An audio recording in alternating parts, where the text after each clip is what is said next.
1 minute ago, British politics just exploded live on air. King Charles III has broken his silence and delivered a blistering attack on Prime Minister Keir Starmer that no one saw coming. This wasn't a polite palace statement. This was the King standing in Windsor Castle, looking straight into the camera and slamming the Prime Minister in front of the entire country. And within minutes, the UK government went into full-scale meltdown. Ministers are resigning, Parliament is in chaos, and Downing Street is under siege from its own MPs. What we are witnessing right now is not just another scandal, this is the total collapse of Starmer's government in real time. Here's what just happened. Moments ago, King Charles did something no British monarch has dared to do in over a century. In a live televised address called at short notice with no leaks, no warning, he openly condemned the Prime Minister's recent attacks on the monarchy. The King's speech lasted barely 5 minutes, but every single word hit like a thunderclap. The Crown exists to serve the nation, not to be dragged into political quarrels, Charles declared. When the Prime Minister forgets the solemn duty of his office, the nation must remind him of it. Those words are now being called the most dramatic intervention by a monarch since George VI rallied Britain at the outbreak of World War II. The shock was immediate. MPs who were watching from the Commons reportedly froze. Sources inside Westminster say you could have heard a pin drop when the King said the words, "forgets the solemn duty of his office." The fallout was instant. Within minutes of the King's broadcast, Downing Street went into emergency mode. Staffers were seen running through the corridors, phones glued to their ears. Reports say Keir Starmer was in a closed-door meeting with his top advisors when the speech aired, and when he saw it, he turned pale.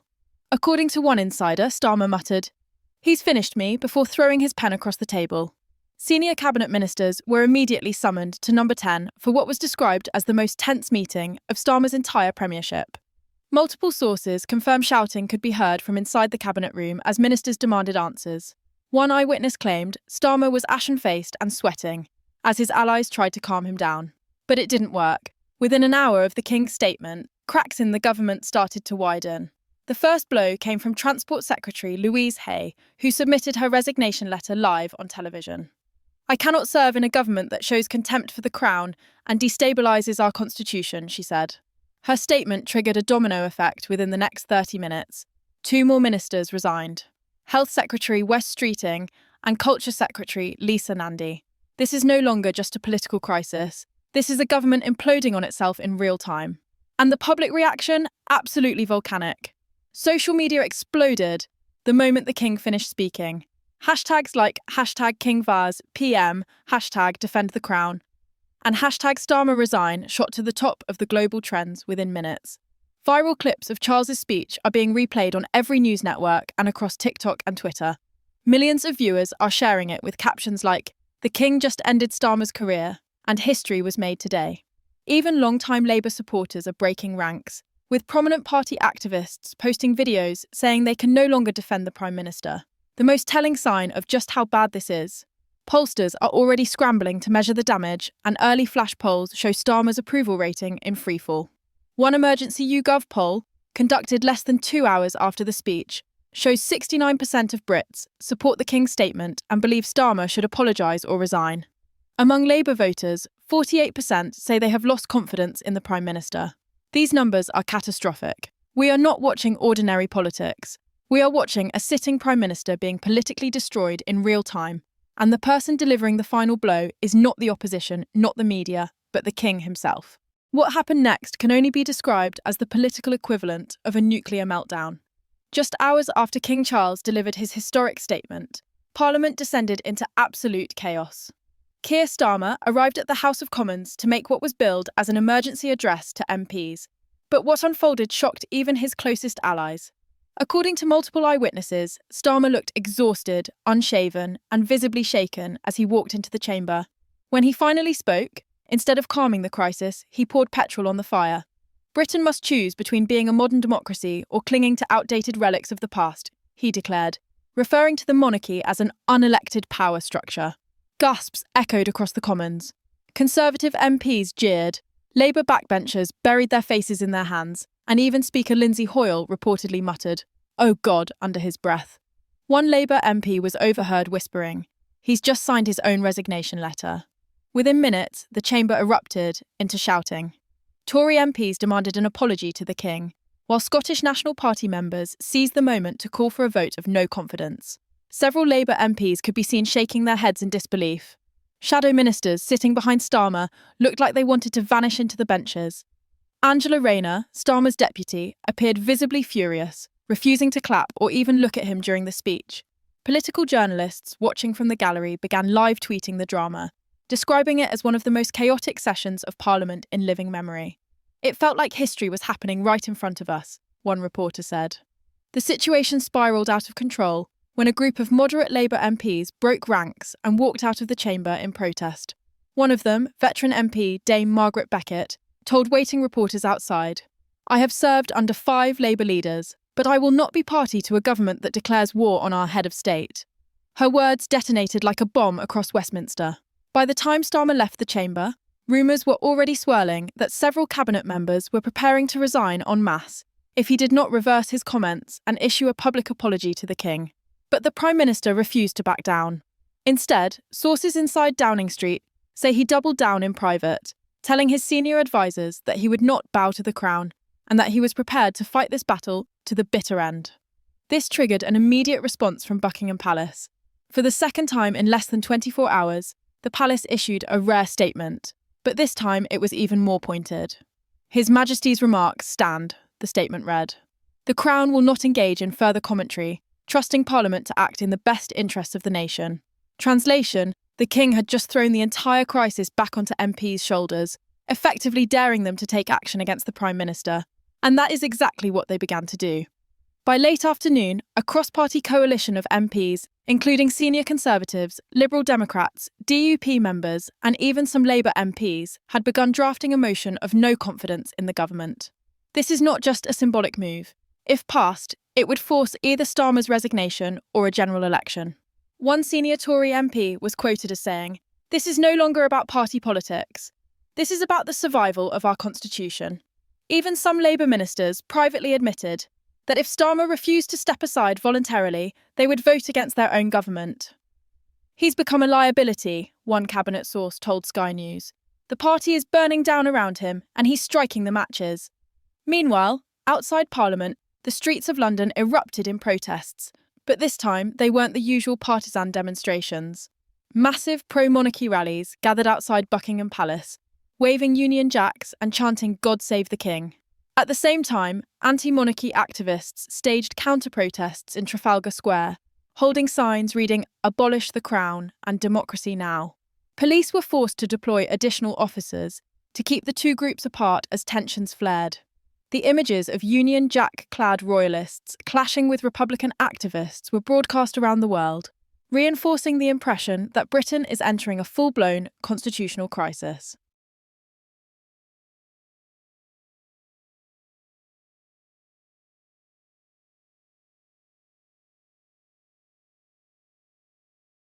The international reaction has been just as explosive. Commonwealth leaders are reportedly deeply alarmed by the situation, with Canadian and Australian officials holding emergency calls with British diplomats. The White House even weighed in, with a senior US official calling the events in London deeply concerning for the stability of a key ally. Financial markets reacted violently, with the pound dropping sharply and UK government bond yields spiking on fears of a political vacuum. Analysts are now warning that if the government collapses completely, Britain could face not only a constitutional crisis, but an economic one as well. By nightfall, the pressure on Starmer had reached a breaking point. Labour's internal WhatsApp groups were in meltdown, with messages flying back and forth about possible successors and caretaker governments. The names being floated include Angela Rayner, David Lammy, and even former leader Gordon Brown as a temporary figure to steady the ship. The feeling among MPs is that Starmer's position, as night fell across London, Westminster became a pressure cooker ready to explode. The crisis sparked by King Charles's live attack on Prime Minister Keir Starmer had reached a fever pitch, and sources inside Downing Street report the atmosphere was electric with fear, anger and disbelief. By 8 p.m, it was clear that Starmer was losing control of his own government. Cabinet ministers, who had once been his staunch allies, were now openly questioning his judgment. Reports from senior insiders indicate that Chancellor Rachel Reeves, long considered one of Starmer's closest confidants, convened a secret meeting with Deputy Prime Minister Angela Rayner and several backbench MPs to discuss a potential leadership intervention. The mood inside these emergency meetings has been described as apocalyptic by those familiar with the discussions. One minister reportedly said, "We are watching a government unravel in real time. If this continues, there won't be a single loyal MP left standing by Starmer." Meanwhile, outside Number 10, crowds had grown to unprecedented size. Tens of thousands of people had gathered, waving Union Jacks and holding signs reading, "Respect the Crown" and "Starmer must go." Social media coverage went viral, with hashtags like King vs PM, Starmer resign, and Defend the Monarchy trending globally. Video clips of Starmer's previous statements criticising the monarchy were being shared with captions like, "He asked for this and now he got it." Memes depicting Starmer in historical guillotine scenes or being led away by royal guards were spreading like wildfire. The public outrage was not limited to right-wing activists. Ordinary citizens, including lifelong Labour voters, were publicly distancing themselves.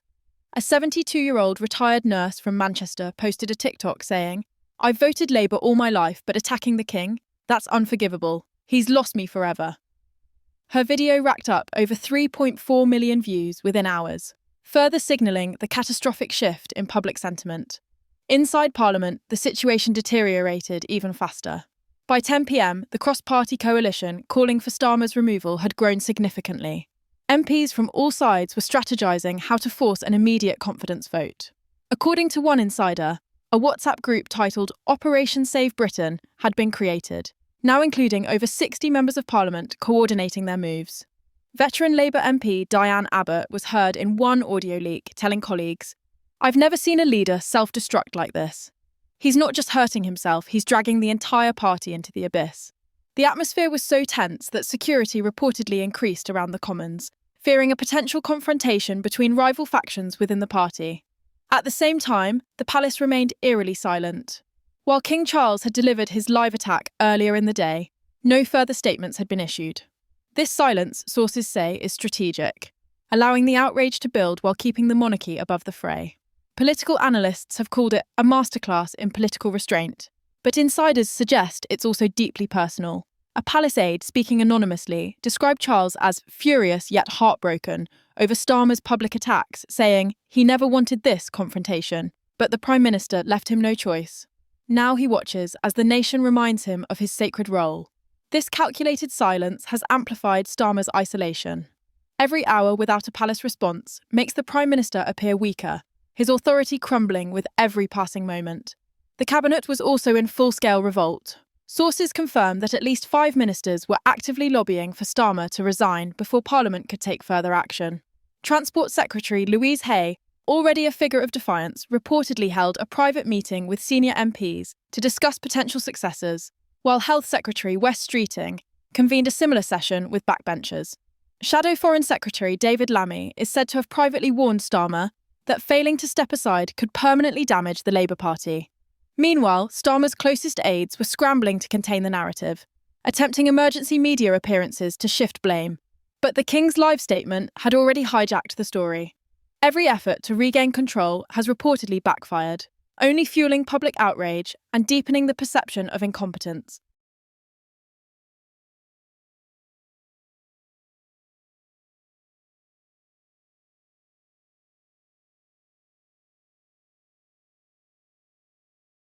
Adding fuel to the fire, Nigel Farage and Reform UK seized the moment with remarkable precision. Instead of gloating, Farage positioned himself as the calm, dignified defender of British tradition. Overnight, Reform UK's membership reportedly surged by 500%, with donations flooding in from voters alarmed by the unfolding constitutional crisis. Farage delivered a public statement outside Reform UK headquarters, flanked by Union Jack flags, declaring, while by dawn, Westminster was no longer just in crisis, it was in open revolt. The first signs that Keir Starmer's premiership was finished came at 6 a.m, when Chancellor Rachel Reeves abruptly resigned, releasing a blistering letter accusing the Prime Minister of reckless behaviour that had irreparably damaged the government's relationship with the monarchy and the British public. Reeves's resignation was quickly followed by 3 more cabinet departures, including Defence Secretary John Healey, Home Secretary Yvette Cooper, and Business Secretary Jonathan Reynolds. This was not a slow drip of dissent, it was a tidal wave. News cameras stationed outside Downing Street captured minister after minister emerging grim-faced, refusing to answer questions, their silence speaking louder than words. Political commentators compared the exodus to the mass resignations that brought down Boris Johnson. But this time the stakes were even higher. The future of Britain's entire constitutional order was on the line. Inside Number 10, Starmer's inner circle was disintegrating. Multiple insiders say Chief of Staff Sue Gray confronted the Prime Minister in a tense late-night meeting, demanding that he step aside for the good of the party. Sources claim Gray shouted, "You are about to take this entire government down with you," before storming out of the room. By morning, even Gray's resignation letter had leaked to the press, confirming that she could no longer support Starmer's leadership. It was the ultimate signal that the walls of Downing Street were collapsing in on him. According to one staffer, Starmer spent the early hours pacing his office, chain-drinking coffee, and refusing to speak to anyone except a handful of loyal aides. He looked like a man cornered, one source said. He knew it was over, but he couldn't bring himself to say the words. At 9 a.m, the death blow came. Speaker of the House Lindsay Hoyle confirmed that a formal vote of no confidence had been scheduled for that afternoon, the fastest turnaround in modern parliamentary history. The announcement sent shockwaves through Westminster. Journalists rushed to College Green, where MPs from every party lined up to declare publicly that they would vote against the government. Conservative leader Kemi Badenoch delivered a searing statement calling Starmer a danger to Britain's constitutional stability. Liberal Democrat leader Ed Davey accused him of tearing the country apart. Even senior Labour figures like Angela Rayner and David Lammy signalled privately that they would abstain from the vote, effectively sealing Starmer's fate. By noon, political betting markets were giving Starmer less than a 10% chance of surviving the day. Meanwhile, Buckingham Palace continued its strategy of icy silence, refusing to comment but reportedly preparing for the possibility of a sudden change of government. Palace insiders revealed that King Charles had cleared his schedule and was in constant communication with senior advisors and constitutional experts. One source described the mood inside Windsor Castle as sombre but resolute, adding, "His Majesty is prepared for whatever comes next. He will not allow the dignity of the crown to be undermined." This dignified silence only increased the pressure on Starmer, as commentators pointed out that every minute without a royal response made his position appear more desperate. As the hour of the no-confidence vote approached, the atmosphere in Parliament became electric. Crowds swelled outside the gates, chanting "Starmer out," while MPs were escorted through jeering protesters. Inside the Commons, tensions reached boiling point.